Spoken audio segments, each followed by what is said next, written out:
Today we have Tony Pagliocco, the Chief Product Officer with Ryan Digital. Yes, sir. Welcome to the HTBD interview, How to Do Business in Dubai. Thank you for having me. Pleasure. So, to start with, we have, first of all, a brief experience of yours. I mean, what do you feel about Dubai? How Dubai has been a different market? Something about your love, life, laughter, your feelings in this market. Well, when I moved to Dubai, it was about 2 years ago, and it was an interesting point because COVID was still in the thick of things.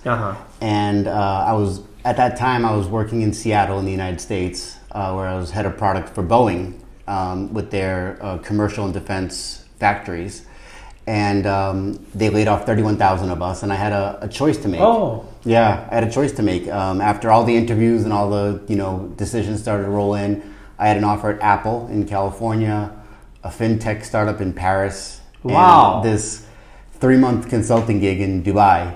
My wife and I looked at all the options and looked at there are pros and cons and everything. And when we boiled right down to it, we said, you know what? Dubai looks like it has a lot of amazing opportunities, a lot of amazing things going on over there. Let's go give it a whirl and see what happens. Wow, that's beautiful. That is something like you just saw this as an opportunity. And I mean, it happens with so many of us that people living in the East, they don't know how exactly people in the West take that decision for moving all the way from the US to the Middle East. So, I mean, probably people who are listening to you, they can get confidence of moving to this part of the world, take that step. I mean, I had my own stereotypes when I moved over here because I came with 13 suitcases and not sure what we were going to do after 3 months. Wow. And you see it on TV and you think that every glass at McDonald's is made of gold and all these funny things like that. But when we got here and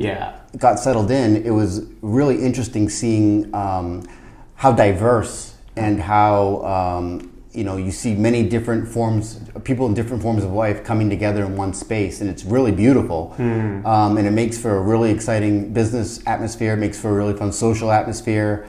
You could walk down the street here and hear 7 languages just within 10 minutes. That's true. No, that's true. I mean, that's what is different about Dubai. In principally, it's a very diverse country for that matter.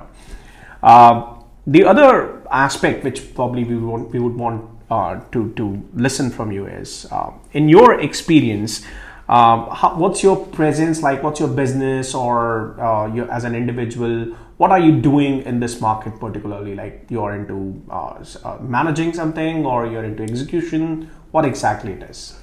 Well, in my current role as Chief Product Officer at Ryan Digital, we are a consultancy that works in a very, very unique space where we focus mostly on the public sector. And solving really the challenging problems in the digital space that can't be solved anywhere else. Oh, wow. We bring an extremely strong blend of consulting and engineering and design into one fold, which gives us a very unique value proposition because it allows us to be very creative and innovative with things that we want to build, because Dubai as a government, they want the best. And they want to be always forward thinking, and the entire government has a beautiful vision for where they see themselves down the road in terms of advancing in these areas of innovation. So it makes for a very, very good space challenge-wise in that digital area. Being able to build a team of product managers from not only within Dubai but in other MENA countries as well has given us extended reach to different skill sets and different learnings, where back in the States you would have everyone coming from the same companies, from Amazon, from Microsoft, and they have these same trained backgrounds, where here you have people who are more hungry and have more desire to succeed. Really? Yes. You feel that way? Oh yeah, without a doubt, because people come here, I think, with a dream or a goal when they come here originally. That is interesting. And so when they do that, there's a work ethic that comes with that. No one comes here just to be lazy. Everyone comes here to work hard and to hustle. And hustle, work hard, whatever it is.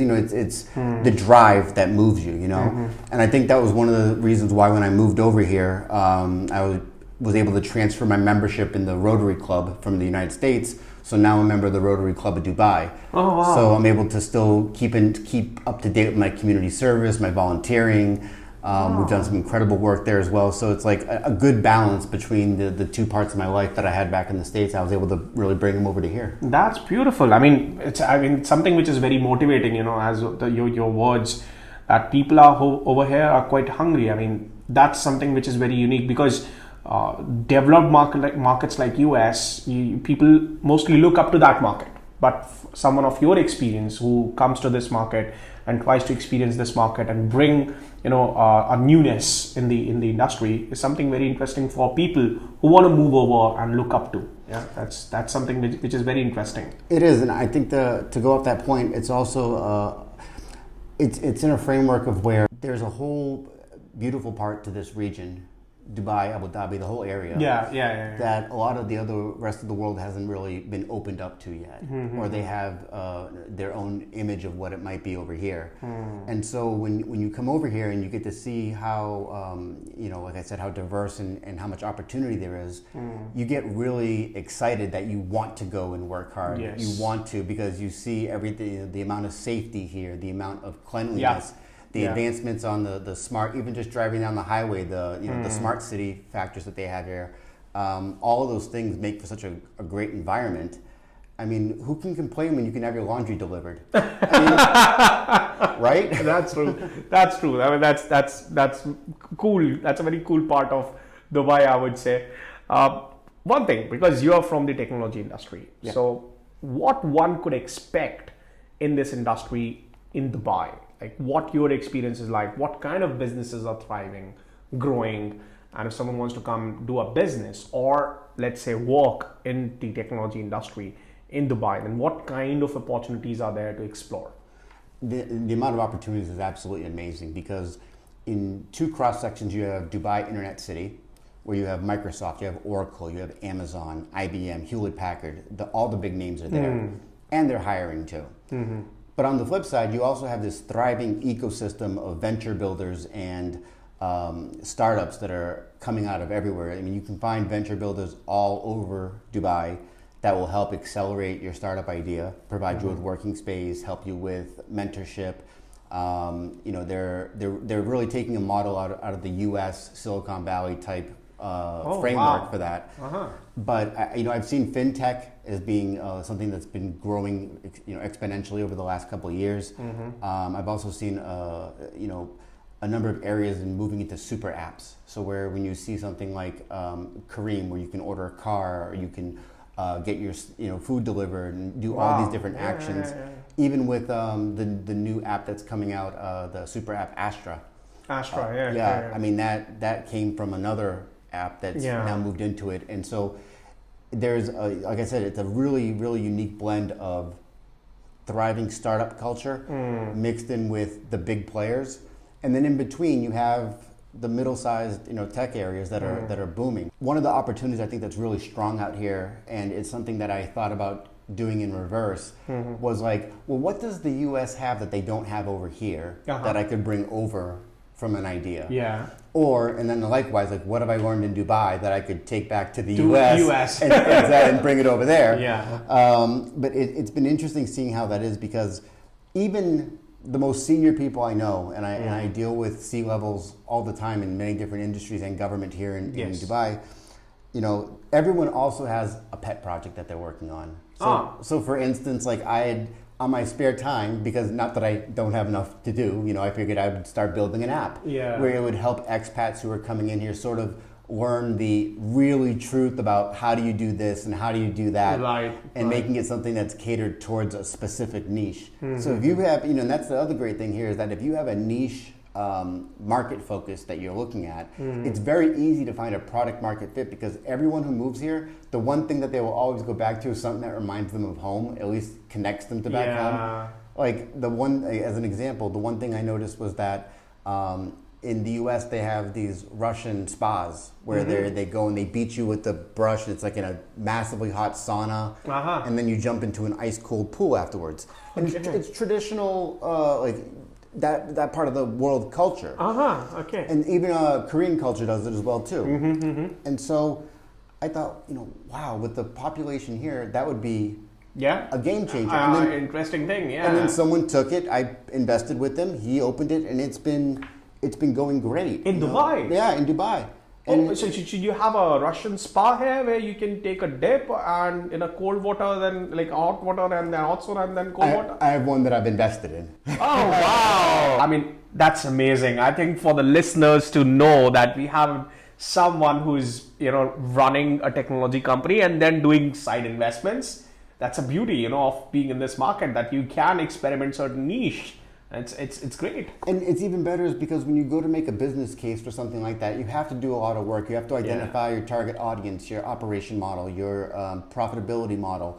And data is so accessible here that you're able to actually figure out with a very high degree of accuracy what your opportunity really looks like before you actually put yourself into a position of where you're like over-investing or under-investing or something like that. That's good. So you were able to do a proper market research before getting into this particular business, and you found the data available, because outside people feel that the data is protected too much and you don't have that information with you to take the right decision. Do you think my wife would let me invest without doing proper market research? That's the same all over the world. No, I mean, I totally agree to that. So, I mean, yes, that's a pretty good, I would say it's very motivating for people to know that you can do investments being in this market, do the right market research, get access to the data. Probably people often don't know that in the Middle East, the market is structured, and that structured market can be accessed in the right way if you have a proper plan in place. And to give you a great example, there's an app with a company that started here a couple of years ago called Stake. Stake, okay. And what they do is they buy properties that you can buy a portion of, and then every month you get deposited into your account your percentage. So there's like a flat that's going for like $1.5 million dirhams, and you invest in 2,000 is the minimum, I think, but like 5, 10, whatever. You get a guaranteed percentage back because they've already rented the place out.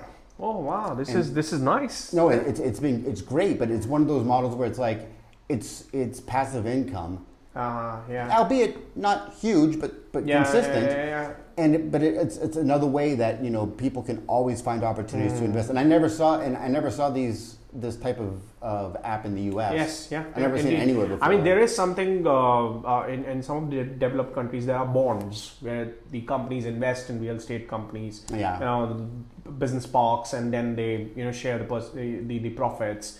With the bond, so you can buy a bond of a big real estate company which is managing a couple of IT parks or business parks, and then they share a certain part of the revenue.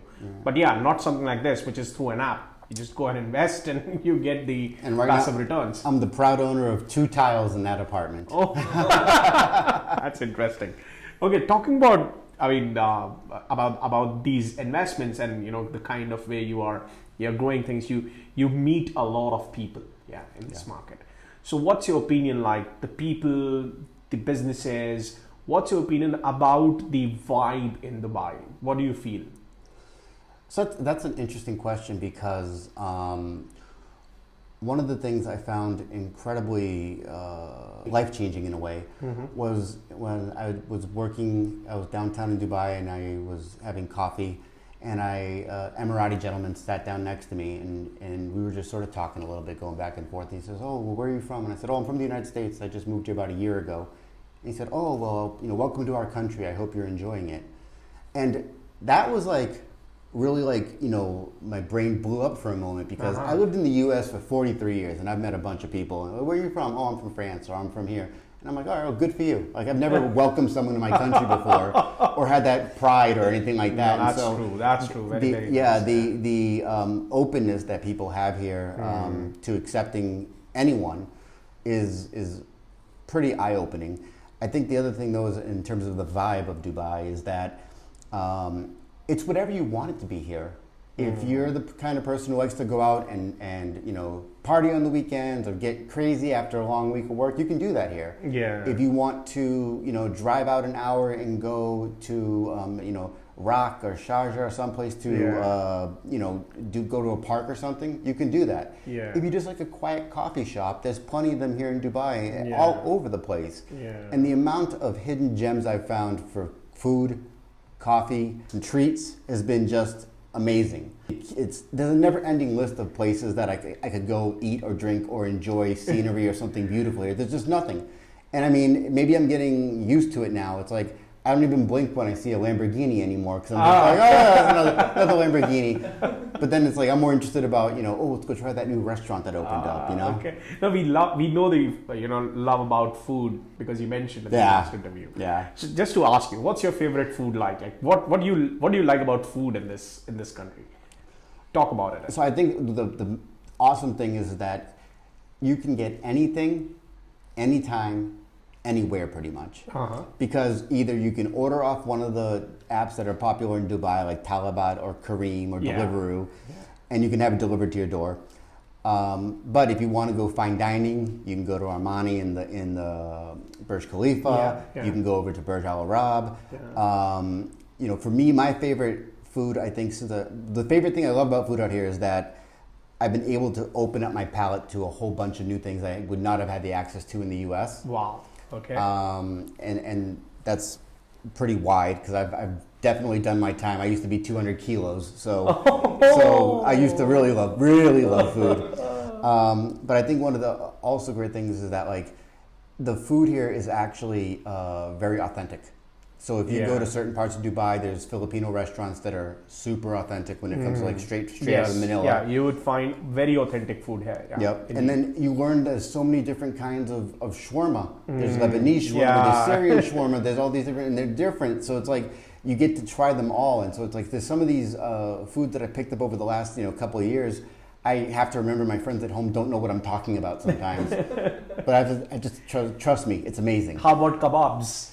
I love kebab. I actually found an Iranian place down in the marina. Absolutely delicious. But then if you follow like travel bloggers on YouTube, there's one guy named Drew Binsky. He's done the whole world. He's got a really popular vlog.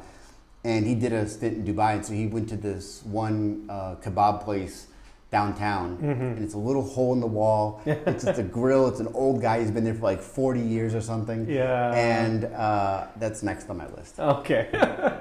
I mean, it's that's the beauty of Dubai, like you have so much of food available and the diversity of food. I think probably in any other country you would not find that kind of a diversity in culture and in food, the way it is available here. But when talking about it from a business perspective also, it also gives you a very short runway if you want to get into the food business because the emergence of cloud kitchens here have been huge. The overhead is low. It allows you to test an idea if you want. And I've thought about it a couple of times. I got enough on my plate right now, but maybe when I'm older. I mean, in fact, talking about cloud kitchens, one of the companies which is doing really good is Kitopi. Yes, Kitopi Kitchens. They are doing pretty good, and they have expanded heavily in this market, and a lot of restaurants, brands they are taking up.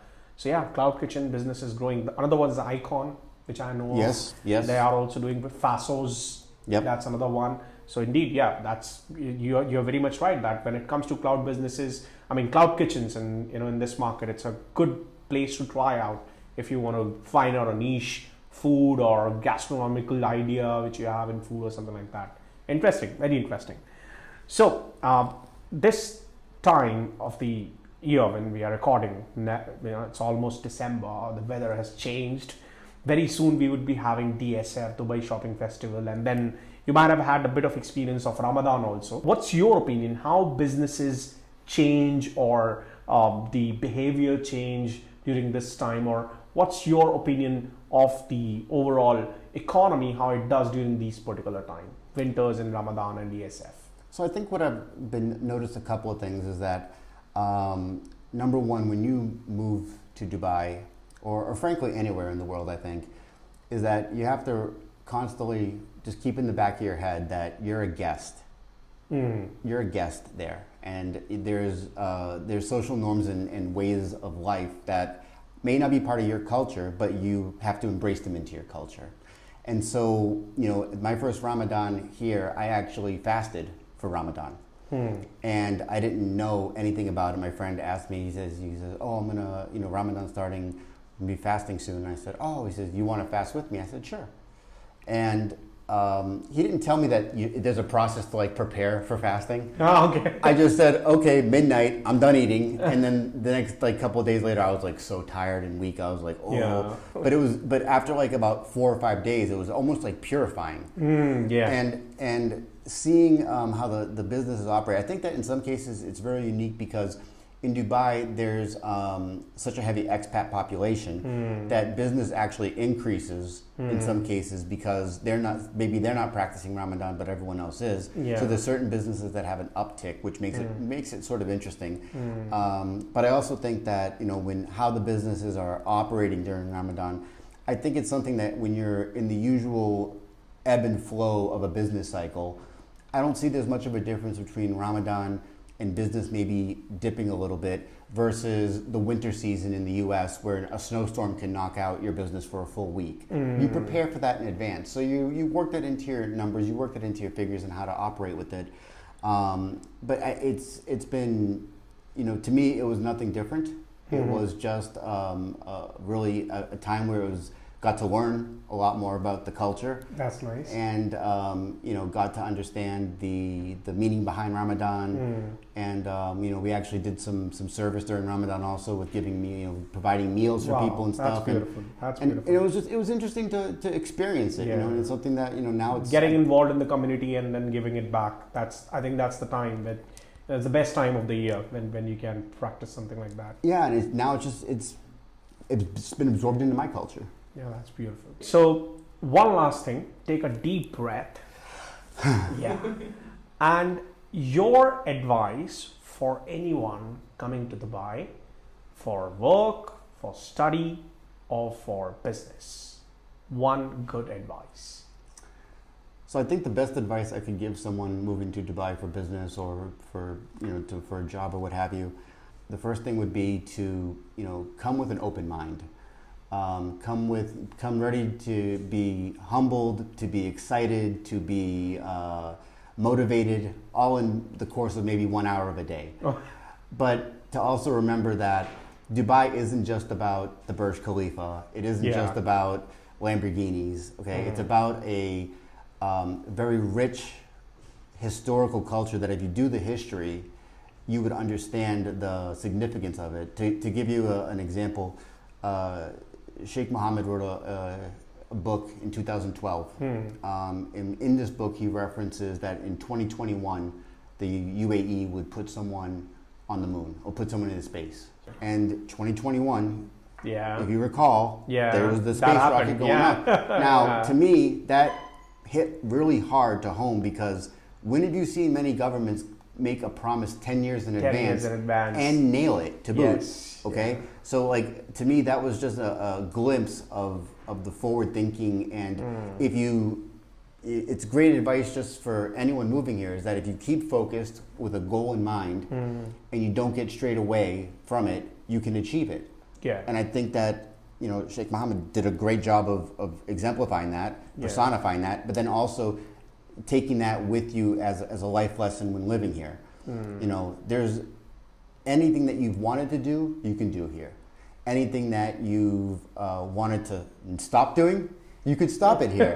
It's really because it's life changing in terms of if you want to get your fitness back. There's many ways to do that here. If you want to get your career back on track or start something new, you can do that here. If you just want to go back to your industry where you've always been comfortable and you're a rock star in, you can do that here. And so I would definitely tell people that do your homework. Get a good grasp of the numbers before you move here in terms of like figuring out what your budget is and what you're gonna need to survive and how much to save, because there is differences when you move here. Is that when I got my first check and I said, "Whoa, wait a minute, this is too much," and they said, "No, it's because I wasn't having 30% tax taken out by the state, Medicare, this," and I was like, "Whoa, like this is amazing." And so it's really about measuring what your own personal hourly rate is worth, and balancing that into the equation. I think that summarizes open-mindedness. Yes, bring that, and probably you have a lot in the way to get. Yeah, I mean it's just with the amount of like I said, the biggest things I love about Dubai is the diversity and the safety. I've never felt safer anywhere in my entire life. I grew up in Boston. I lived in Seattle. I went to school, university in Arizona. And once I saw people holding their tables at IKEA with their iPhones, just leaving them on the table and then going to get their food, and I was like, that would be gone in like 6 seconds in the U.S. Like that would have been gone. Just cases like that are really, really, like wow, like I live here. This is amazing. I can't believe it. No, indeed. I mean, that's the beauty of being in Dubai, and that's about how to do business in Dubai. That's the perspective. Thank you so much, Tony. It was beautiful. I mean, I would rather say. Thank you. I mean, people listening to you would be thrilled, about it, and they would love to be in Dubai at some time.